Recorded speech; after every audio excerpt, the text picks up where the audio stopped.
लेसे fair capitalism.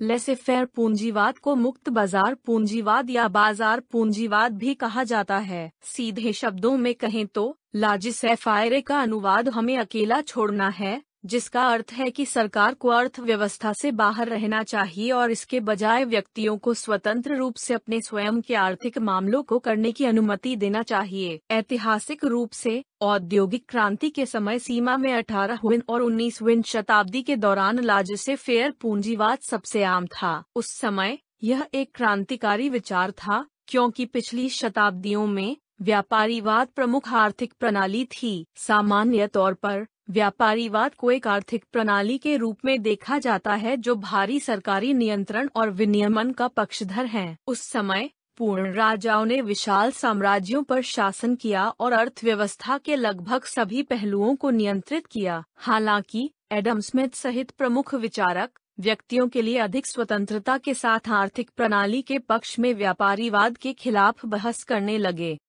एक आर्थिक प्रणाली के रूप में पूंजीवाद का विकास अर्थव्यवस्था के सरकारी नियंत्रण के विचार को अस्वीकार करने और इसके बजाय व्यक्तियों पर ध्यान केंद्रित करने की मांग की। आर्थिक स्पेक्ट्रम पर लेसे फेयर पूंजीवाद एक दक्षिणपंथी विचारधारा है जो मूल रूप से निजी स्वामित्व, प्रतिस्पर्धा, मुक्त व्यापार, आत्मनिर्भरता, स्वार्थ और आपूर्ति और मांग के सिद्धांतों पर आधारित है।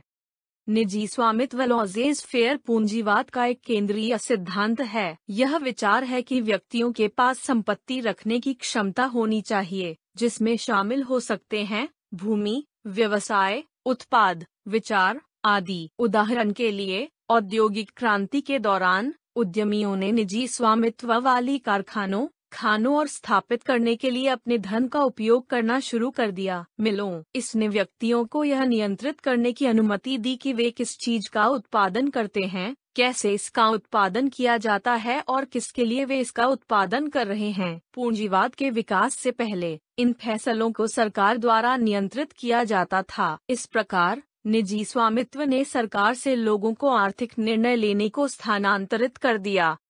प्रतिस्पर्धा लाइसेंस फेयर पूंजीवाद का एक और केंद्रीय सिद्धांत है। व्यापारीवाद के तहत सरकार ने उत्पादन के साधनों को नियंत्रित किया और इसलिए कोई प्रतिस्पर्धा नहीं थी। लाइसेंस फेयर पूंजीवाद ने विचार पेश किया कि व्यक्तियों और व्यवसायों को एक दूसरे के खिलाफ प्रतिस्पर्धा करनी चाहिए और उनकी सफलता को आपूर्ति और मांग के बाजार बलों द्वारा निर्धारित किया जाना चाहिए। इसलिए उपभोक्ताओं के पास एक व्यवसाय की सफलता का निर्णय लेने की क्षमता थी, जिसके आधार पर उन्होंने अच्छी या सेवा खरीदी थी। लाइसेंस फेयर पूंजीपतियों ने तर्क दिया कि प्रतियोगिता ने कई तरीकों से समाज को लाभान्वित किया, जिनमें शामिल हैं, इसने वस्तुओं और सेवा की कीमत कम की क्योंकि उत्पादकों ने उपभोक्ताओं के व्यवसाय के लिए प्रतिस्पर्धा की, और इसने माल और सेवाओं के नवाचार को बढ़ावा दिया क्योंकि कंपनियां एक दूसरे से आगे निकलने के लिए प्रतिस्पर्धा करती हैं। उदाहरण के लिए, एप्पल और सैमसंग जैसी आधुनिक कंपनियां उपभोक्ताओं के व्यवसाय के लिए प्रतिस्पर्धा करती हैं, जो उन्हें नए फीचर्स के साथ अपने फोन को नया करने का कारण बनता है, जबकि अभी भी लागत को कम से कम रखने की कोशिश कर रहा है।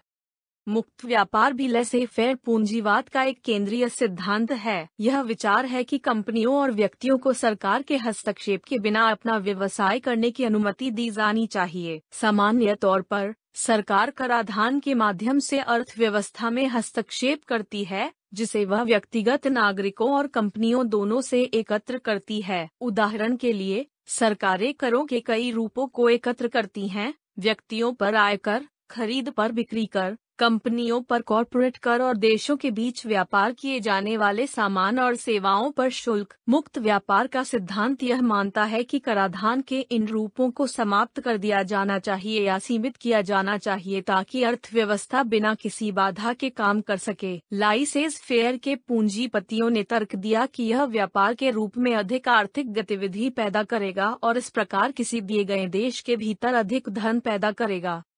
आत्मनिर्भरता लेसे फेयर पूंजीवाद का एक और महत्वपूर्ण सिद्धांत है। यह विचार है कि व्यक्तियों को अपनी भलाई के लिए जिम्मेदार होना चाहिए और सहायता के लिए सरकार पर भरोसा नहीं करना चाहिए। उदाहरण के लिए, आधुनिक कल्याणकारी पूंजीवादी राज्यों में सरकार नागरिकों की सहायता के लिए कई सामाजिक कार्यक्रम प्रदान करती है। एक सामाजिक कार्यक्रम एक सरकारी वित्त पोषित और कार्यक्रम है जो सामान्य रूप से सार्वभौमिक रूप से देश के सभी नागरिकों को प्रदान किया जाता है। आधुनिक लोकतांत्रिक राष्ट्रों में सामाजिक कार्यक्रमों के कई उदाहरण हैं, जिनमें शामिल हैं वृद्धावस्था पेंशन, सरकार द्वारा वित्त पोषित स्वास्थ्य सेवा, सार्वजनिक शिक्षा, कल्याण आदि के कुछ प्रकार। हालांकि जैसा कि पहले कहा गया था, लाइसेंस फेयर पूंजीवाद लोगों के लिए जिम्मेदार है स्वयं और इसलिए सरकार को सहायता प्रदान करने के लिए अर्थव्यवस्था में हस्तक्षेप नहीं करना चाहिए। यह तर्क दिया गया था कि आत्मनिर्भरता व्यक्तियों को कठिन परिश्रम करने के लिए प्रेरित करेगी और इसलिए इससे समाज को अधिक लाभ होगा। लेसे फेयर पूंजीवाद का अंतिम मुख्य सिद्धांत आपूर्ति और मांग का बाजार बल है। किसी भी अर्थव्यवस्था में उत्पादक और उपभोक्ता होते हैं। निर्माता वे व्यक्ति और कंपनियां हैं जो दूसरों को खरीदने के लिए वस्तुओं और सेवाओं की आपूर्ति करते हैं। उपभोक्ता उन वस्तुओं और सेवाओं को खरीदने वाले व्यक्ति और कंपनियां हैं। सरकार नियंत्रित अर्थव्यवस्था में उत्पादकों और उपभोक्ताओं के कार्यों को बहुत अधिक नियंत्रित और नियंत्रित किया जाता है। हालांकि लाइसेंस फेयर पूंजीवाद का मानना है कि सरकार को उत्पादकों और उपभोक्ताओं को अकेला छोड़ देना चाहिए और इसके बजाय आपूर्ति की ताकतों और अर्थव्यवस्था को नियंत्रित करने की मांग करनी चाहिए। उदाहरण के लिए, अपनी पुस्तक वेल्थ ऑफ नेशंस में एडम स्मिथ ने अदृश्य हाथ का विचार पेश किया। सीधे शब्दों में, अदृश्य हाथ यह विचार है कि आपूर्ति और मांग के बाजार बलों को किसी देश की अर्थव्यवस्था को चलाना चाहिए। उत्पादकों को अपनी इच्छा अनुसार किसी भी अच्छी या सेवा का उत्पादन करने के लिए स्वतंत्र होना चाहिए और उपभोक्ताओं को कोई भी अच्छी या सेवा खरीदने की अनुमति दी जानी चाहिए। इसलिए किसी विशेष या सेवा की सफलता उपभोक्ताओं की एक बड़ी संख्या के लिए ऐप्ल करने की क्षमता पर सशर्त होगी। बदले में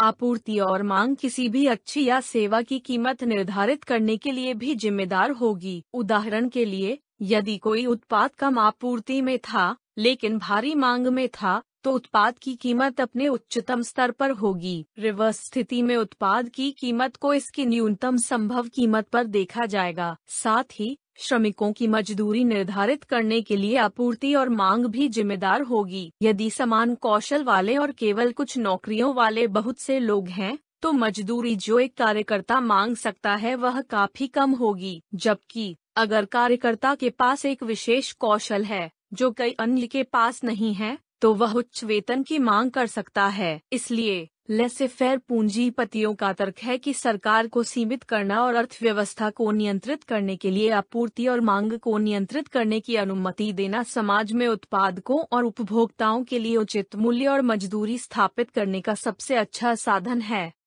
विषय का अंत। धन्यवाद।